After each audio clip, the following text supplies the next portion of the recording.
Tonight, a developing story. A jetliner crashes. More than 100 people die. But what's unbelievable are the survivors who jump from the wreckage before it bursts into flames. As we go on the air tonight, one of the biggest military bases in the world is on high alert after a brazen attack by insurgents. Hey everybody, I'm Josh Skinner for WithJosh.com, live here at CNN with Don Lemon, news anchor extraordinaire.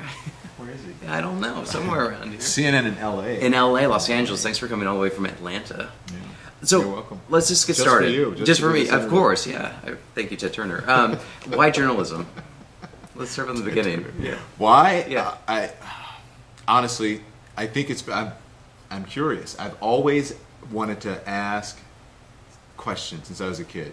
I wanted to know about everything. I'd ask my mom, "Why is this? What's this?" My dad, my grandmother. I was just always curious about everything, and I'd ask questions. And even now, I question everything. Everything, even if everything is perfect. I'm like, why is everything perfect? Then, you know, and that's just, I want to know about everything. That's why. And since I was a kid, I've always known pretty much that I wanted to be a journalist, which is kind of weird. Well, I was reading your bio, and it says 4 Emmys, lots of awards. I haven't even read it. Last year, Ebony magazine said you were one of the top... what, most powerful? No, influential. Influential African Americans in the country. Well, when they notified you, what did you think? Well, you know, it's kind of weird. I don't think that I'm going, hey, I'm one of the most influential. I mean, I think it's for Ebony magazine to do that. Obviously, I'm honored by it, but I don't. Would you say, how does it feel? Yeah. You know, you've been in the business a long time. I know. Thank you. 25. I could be your dad. I could. How old are you? I'm 29. No, I can't be. Yeah, see. Well, maybe I could. Maybe. Yeah. I mean, like I said, it's an honor. I was, you know, I don't really get it. I don't think because you know my mom always says you don't really get it. I never think people watch. I don't think that it's CNN. How do you not think? Because I just, you know, I never go around going, oh, people watch me on television. I just don't. Like, you know, it's weird because people, a lot of people in the business think like, you know, you have this massive ego. Like people in the business have a massive ego, and some of them do. I really don't. Like I never expect people to recognize me. I'm sure people watch, but I don't like sit at home going, oh, lots of people are watching me. I just don't. I mean, I'm just sort of a normal guy. Sometimes what people think is ego is just that I'm a smart ass. Okay. So that's not really, you know, it's not like I take a limo everywhere, I drive myself. But you live in Atlanta. A lot of people don't realize that CNN is based in Atlanta. So do you think that kind of helps the whole ego thing? Because LA is completely a whole different game. No, because when I'm here, like last night I was in my hotel room watching Turner Classic Movies. It's just kind of, that's just who I am. I'm not really a person that likes to go out and party and be at big parties or things like that. I just kind of love what I do. I'm kind of consumed by my craft, and I love it. You were working for NBC and MSNBC, and then how did you come about to get to CNN? I think my journey to CNN, like I said, started when I was a kid because I would, you know, just ask so many questions, and this is way before your time. You don't remember it either. I watched Different Strokes. The old Kodak, or the old cameras that had the Super 8. You know, I would take it. If there was a belt on it. It was a Super 8, and you talk, and it didn't have sound. I mean, then sound came. There was some that had sound, but ours didn't have sound. So I would take that camera, that my parents had, and I'd do that, and then that graduated to like the big. This is like the small Panasonic, right? I had the big Panasonic that you would put, and you had to put the big VHS tape, and I would do my own newscasts in my living room. And I would do like little comedy shows about my friends. I had this friend named Mark Ray, who we always busted on because he was so goofy, but we loved him. Can I say a bad word on this? Sure, totally. So we one day in college we created this show called the Mark Ray is a Dick Show. Okay. So where all we did was bust on Mark Ray, and we just got video of him like at school, out at clubs, drinking, wherever we were, and we created the whole show called the Mark Ray is a Dick Show.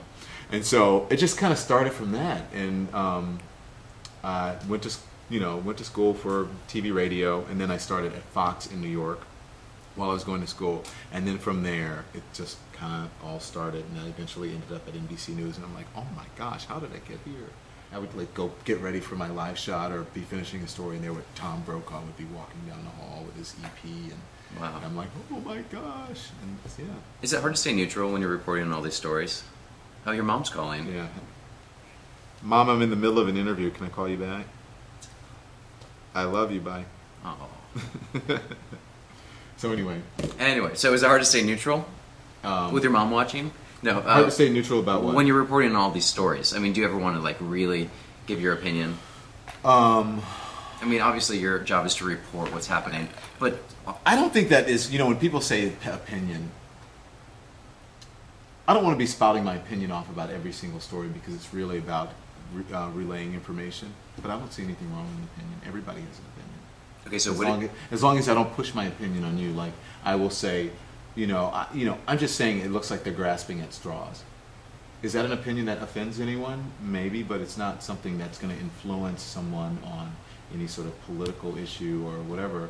When you come up with these crazy names like, for what they're doing in the Gulf, to say it seems like they're grasping at straws, that's my opinion, but I don't think it's a bad opinion to have. If I was sitting at home and someone said that, a news anchor, I'd be like, fine, that's his opinion. So I don't think it's bad. I don't know why people think that opinion is so bad. You don't ever have like producers in your ear saying, please don't say anything? Sure. I'll have people say stop or whatever, and sure. But you do a gut check and you just kind of go with your gut. I believe the gut is like the best barometer for news. It's the best guide for what's a good story, and always go with your gut. Briefly, I want to talk about Joe Jackson at the BET Awards. I was watching that live when it happened. What was going through your mind? Well, I'll let you tell them exactly what happened. And what? Oh, what do you mean?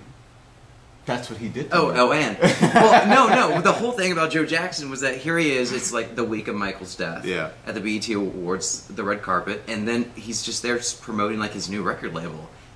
Like, what? I mean, did you think like, what the hell's going on right now? I actually talked about that today with one of his children, one of the Jackson 5. Okay. I'm working on a documentary for the Jacksons for CNN.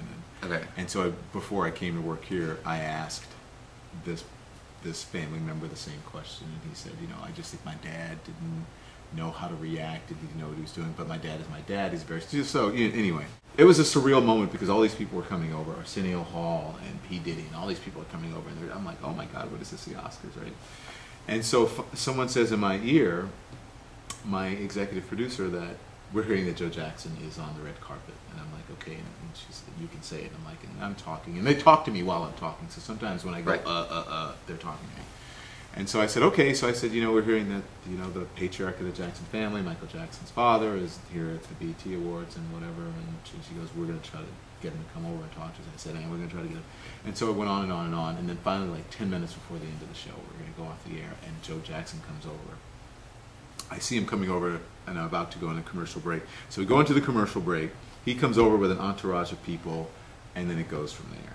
And he wanted to bring all these people up on stage, and I couldn't because, it's only a little room. It was like cameras lined up. You know how the media. Yeah. So when he walked up, he came with the people, like I said, and they came out of break. I said, we've been telling you, and here he is. And I turned to him and I said, I think it was something along the lines like, it's been a rough couple of days for you and your family. And he went, and just kind of paused, and I went, okay, I'm on live, and he's going to be really difficult. And so I'll share a secret with you. No one hates dead air, right? I mean, more than right. Like a broadcast person, like you hate dead air. But it's kind of a false thing because the audience at home, it kind of makes them pay attention because they're like, wait, nobody's talking, and they look. And someone you're interviewing hates it even more, right? So if you need some advice. So if you are trying to get an answer from someone, just look at them. So I said, all these things went through my head, and I said, you know what? He has to answer this question. I wanted to be respectful because he's an elder, and I respected his family for a long time. And I just said, you know what? He's been doing this long enough to know what's going on. And so I just said... He waited. And waited. And finally he said, well, and then he went on. But had I started talking, I would have lost that moment, right? So, and then from there, I had to just keep bringing him back to what was going on because he tried to, his record. Why do you think he was promoting a record label? I don't know. I don't know him personally, but I can't imagine my son dying. I don't know what that's like. But it was a very weird, surreal moment. And I just did what I could to get through it. And I made up my mind in that moment when I said I wasn't going to talk and let him talk, that whatever happened in the next 10 minutes on CNN live on national television was going to happen. And that was it.